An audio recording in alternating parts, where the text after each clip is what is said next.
Siklus kehidupan manusia sangat dekat dengan hak kesehatan seksual reproduksi di sepanjang hidupnya. Tingginya angka kematian ibu akibat melahirkan, tingginya angka kehamilan tidak diinginkan akibat kekerasan seksual di kalangan remaja menunjukkan bahwa pemahaman remaja seputar hak kesehatan seksual reproduksi masih sangat minim.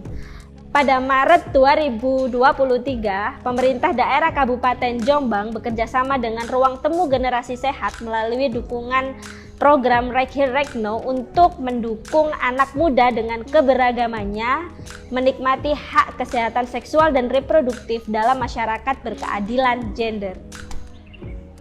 Lalu, apa sih hak kesehatan seksual reproduksi itu dan mengapa hak kesehatan seksual reproduksi itu penting dipahami oleh seluruh lapis masyarakat? Hak kesehatan seksual reproduksi adalah hak yang melekat pada setiap individu dalam hal pengambilan keputusan atas aktivitas seksual dan reproduksinya tanpa adanya diskriminasi, paksaan, maupun kekerasan.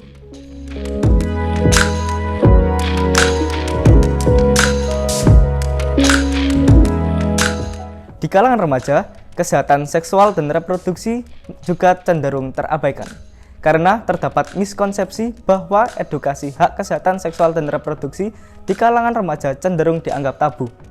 Padahal fase remaja merupakan fase peralihan yang secara berangsur-angsur menuju kematangan seksual, mengalami perubahan jiwa dari anak-anak menuju dewasa, dan mengalami perubahan ekonomi dari ketergantungan menjadi relatif mandiri, serta meliputi dua aspek perubahan pada remaja, yaitu perubahan fisik atau biologis dan perubahan psikologis.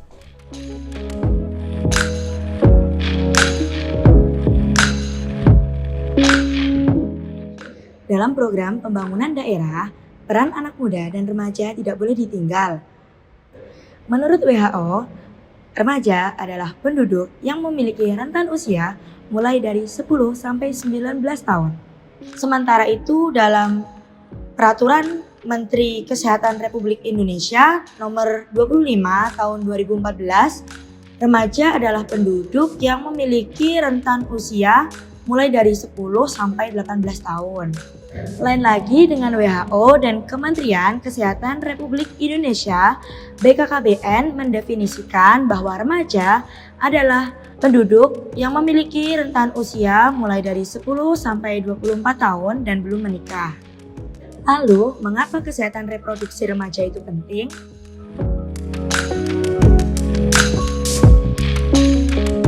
HKSR bagi kami itu sangat penting banget, khususnya bagi kami yang bergerak di isu kesehatan reproduksi remaja. Saya sebagai koordinator KDS CCC Plus yang lebih fokusnya selain kesehatan reproduksi yang kami tangani adalah tentang HIV/AIDS. Dan angka yang berada di usia produktif, khususnya angka remaja, cukup lumayan tinggi. Yang itu salah satunya ketika dikaitkan dengan HKSR, mau tidak mau pasti nyambung. Dan itu menurut kami sangat penting untuk kita kampanyekan bersama dan mengedukasi masyarakat secara umum, khususnya teman-teman yang ada di bangku usia sekolah. Kami dari kelompok dukungan sebaya Jombang Care Center Plus saat ini per hari ini kami mendampingi kurang lebih 1.329 yang itu lintas gender, lintas profesi, lintas usia, dan lintas agama. Kalau berbicara tentang HKSR, khususnya untuk remaja, tidak sedikit yang dampingan kami, ketika sudah berbicara dampingan kami, itu sudah dia harus minum ARV, otomatis sudah ada virus dalam tubuhnya, otomatis dia adalah ODIF, orang dengan HIV positif. Yang angka temuan itu ketika virus masuk ke dalam tubuh mereka sudah berada di stadium 3 dan 4. Yang ketika berbicara stadium 3 dan 4 sudah muncul infeksi oportunistik.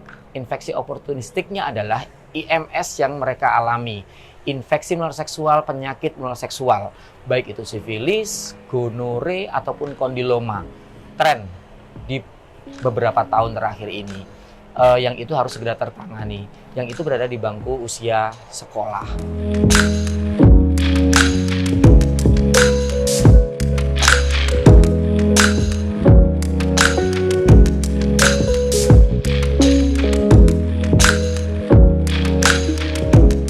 Faktor faktor sosial, ekonomi, dan demografi. Faktor ini berkaitan dengan kemiskinan, rendahnya tingkat pendidikan, dan kurangnya pengetahuan mengenai perkembangan kesehatan seksual serta proses reproduksi. Selain itu, lokasi tempat tinggal yang terpencil juga dapat mempengaruhi akses terhadap informasi dan layanan kesehatan reproduksi.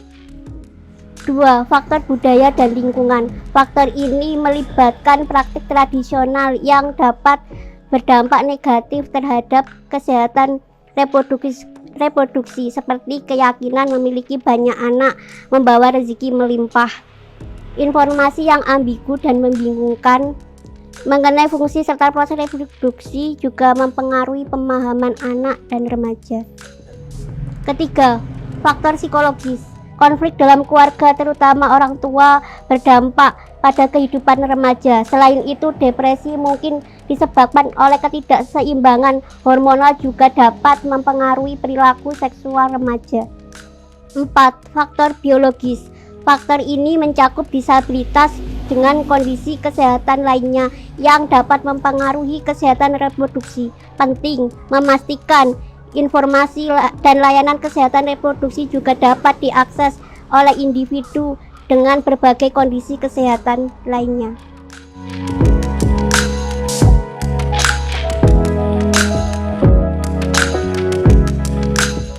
Berdasarkan data catatan tahunan WCC Jombang tahun 2022 mencatat bahwa ada sebanyak 36 kasus kekerasan terhadap istri, 19 kasus kekerasan dalam pacaran, 9 kasus pelecehan seksual, 15 kasus perkosaan, 3 kasus incest, 2 kasus kekerasan terhadap anak, dan 1 kasus pidana umum serta 1 kasus trafficking.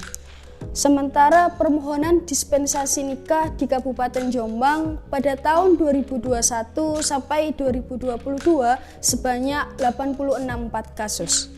Ada catatan tentang terjadinya kehamilan yang tidak diinginkan pada anak-anak yang kemudian dinikahkan menjadi perhatian utama bagi semua pihak. Peraturan-peraturan yang mendukung korban seperti Undang-Undang Tindak Pidana Kekerasan Seksual, Permendikbudristek Nomor 30 Tahun 2021, Peraturan Menteri Agama Nomor 73 Tahun 2022 tentang pencegahan dan penanganan kekerasan seksual lembaga pendidikan memberikan keyakinan kepada masyarakat untuk berani melaporkan kasusnya.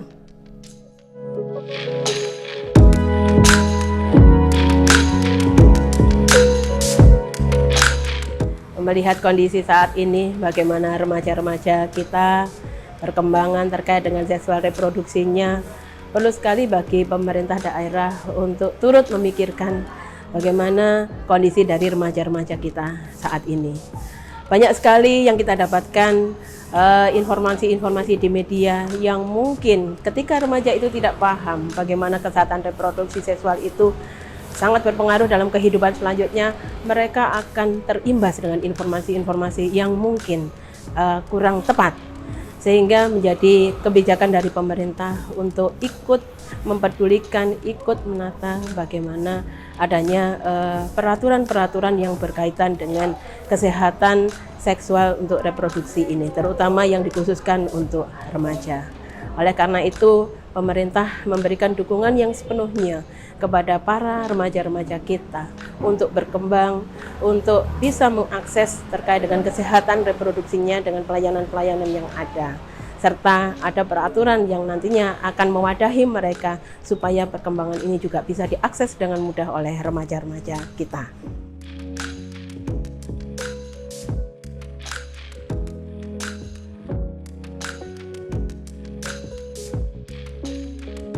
Ayo kita bersama-sama sukseskan program pemerintah Bangga Kencana, meliputi pengendalian penduduk, keluarga berencana, dan pembangunan keluarga. Maka kesehatan reproduksi menjadi salah satu intervensi yang luar biasa untuk mengendalikan penduduk baik dari sisi kuantitas maupun kualitas. Tingginya angka pernikahan dini yang disebabkan karena kehamilan yang mendahului ini harus betul-betul kita reduksi karena ini bisa menyebabkan banyak hal, tidak berkualitasnya anak yang dilahirkan, serta mengancam nyawa ibu ketika proses persalinan. Ayo, anak-anak remaja semuanya, kita bersama-sama sukseskan program pemerintah dalam kesehatan reproduksi. Jaga kesehatan reproduksi dengan baik, manfaatkan dengan maksimal, gunakan sesuai dengan aturan yang ada. Ketika batas usia mencukupi, pernikahan diperbolehkan, maka siapkan persalinan kehamilan dengan kesehatan reproduksi yang baik, dengan menjaganya dengan baik, periksa kesehatan di semua fasilitas kesehatan yang ada. Setelah itu, keluarga berencana menjadi intervensi yang kedua untuk tetap menjaga kesehatan reproduksi dengan baik, sehingga anak-anak yang terlahir dari rahim para calon pengantin betul-betul anak yang sehat, cerdas, dan kuat, kelak menjadi SDM unggul yang siap membangun negara Indonesia yang kita cintai bersama. Sukses untuk kita semuanya.